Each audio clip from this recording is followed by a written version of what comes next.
And this is also happening in not only with sort of unprecedented income inequality, but also a greatly inhibited mobility for this generation in terms of income as well.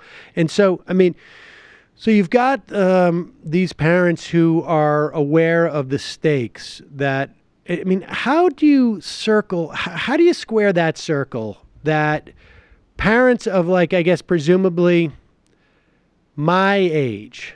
I mean, I guess to a certain extent, when we talk about the parents of millennials, we're talking about people who would be anywhere from, I guess, their late 40s, mid 40s, 40s, maybe, I guess, early 40s to into their 50s, late 30s into their 50s. I mean, how do Even a little older, I'd say, but Okay, so essentially in my cohort, Generation X, maybe almost quite, almost boomer, but not quite.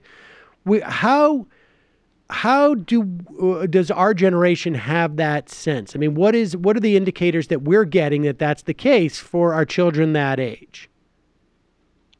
what are the indicators that they're getting that the stakes are higher? Well, I mean, we have this paradox, right? Because there's a lot of people in my generation who I hear bitch about millennials, frankly. I mean, I think to a certain extent that comes from boomers, but it comes a lot from my generation.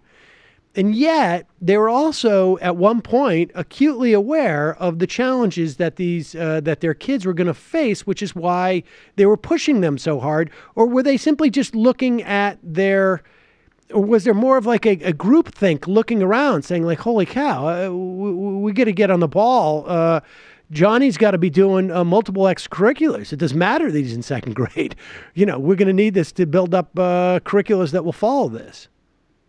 Yeah, we definitely hold contradictory ideas about this cohort. We think one of the famous ones is that millennials are psychologically weak. And at the same time, they're driven much, much harder. The psychological demands put on this generation are harder in many ways. So, and parents are also able to keep contradictory ideas in terms of their child versus other children or all children in their children's cohort. Right. So Billy works very hard, but in general, all his classmates are a bunch of losers and blah, blah, blah. People like to see their children as exceptional, which becomes a huge problem when we talk about policy and parents being involved in policymaking.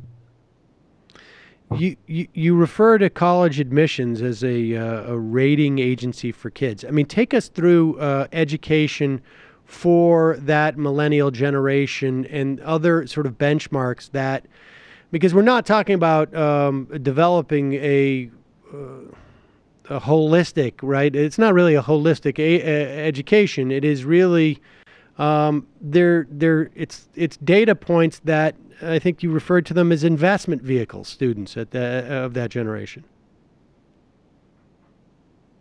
In my lifetime, I think we've seen education and education policy and education metrics shift more and more towards the idea of job preparation and job training. So we saw that under Bush with No Child Left Behind, and we saw it under Obama as well with Race to the Top. And the Obama administration in particular, their rhetoric on education was very heavy in terms of college preparation and job preparation. And the whole idea behind the Democrats' education policy and the plan was to produce human capital at state expense for private industry, on behalf of private industry, so that companies could then go out and hire the workers they need at the price they want, paid for, trained by the government in our schools. And that sort of happened unquestionably because it went under this rhetoric of public education, and people are education in general. No one wants to oppose education. And so under that guise, they retooled what it is we were supposed to be educating children for in the first place.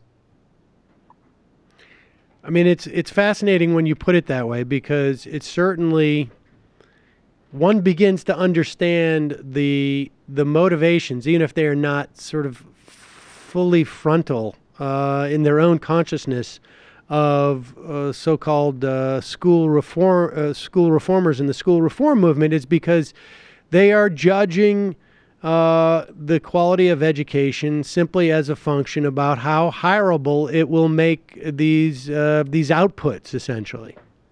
Absolutely, and I think liberal defenders of public education have done themselves a real disservice and have put themselves in a very tough situation by making education and education metrics about employability, because then private industry is going to come in, private, charter schools or whatever, are going to come in and say, we can do that better. We can be more attuned to the interests of corporations. If they want kids to code, we will hear that faster, and we can implement changes quicker. And so there's a chance that public education, by setting the goals as human capital development, have really lowered themselves into a trap. Hi, folks. Sam Seder here. We still need your help on our Patreon page. YouTube ads have come back, but not nearly as much as we had before. So if you can help us out, any little bit helps. Head over to our Patreon page right at this URL, and you'll help us keep helping you by making videos